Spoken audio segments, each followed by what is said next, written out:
Сот Шайлообек Атазовду депутаттык мандатынан эмне үчүн ажыратты?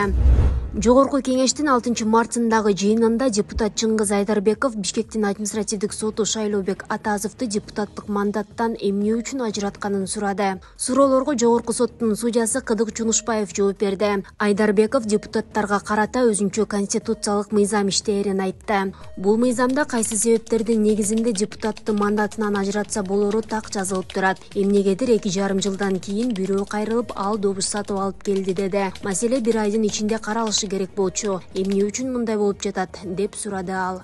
Жунушбаев аларды кайсы мөөнөттө кароо керектиги тууралуу маалыматы жок экенин айтып, соттун чечими чыккандан кийин жогорку инстанциялар карап баа берерин кошумчалады. Мандатынан ажыратылышы мүмкүн болгон 8 пункт бар, бирок алар Атазовго туура келбейт. Бишкектин сотунун мандатынан ажыратуу боюнча өкүмү чыкты. Муну кандай түшүнсө болот? Депутаттарга карата ушундай мамиле жасаса болобу? Эл өкүлдөрүнүн кол тийбестиги бар. БШК арыз келип түшөр замат четке какты. Мындай болбош керектигин билдиришти. Жогорку сот көзөмөлгө алышы керек, дейт Айдарбеков. Шайлообек Атазов Бишкектин Свердлов округунан депутат болуп шайланган. Ал февраль айында өргүүгө чыгып, өлкөдөн чыгып кеткени белгилүү болгон. Кийинчерээк ал дарыланып жатканын билдирген. 2021 жылы Свердлов округунан жогорку кеңештин депутаттыгына ат салышкан Абдурахман Муртазалиев депутат Шайлообек Атазовдун ыйгарым укуктарын мөөнөтүнөн мурда токтотуу боюнча Борбордук шайлоо комиссиясына арыз менен кайрылган. БШК Муртазалиевдин арызын канааттандырган эмес.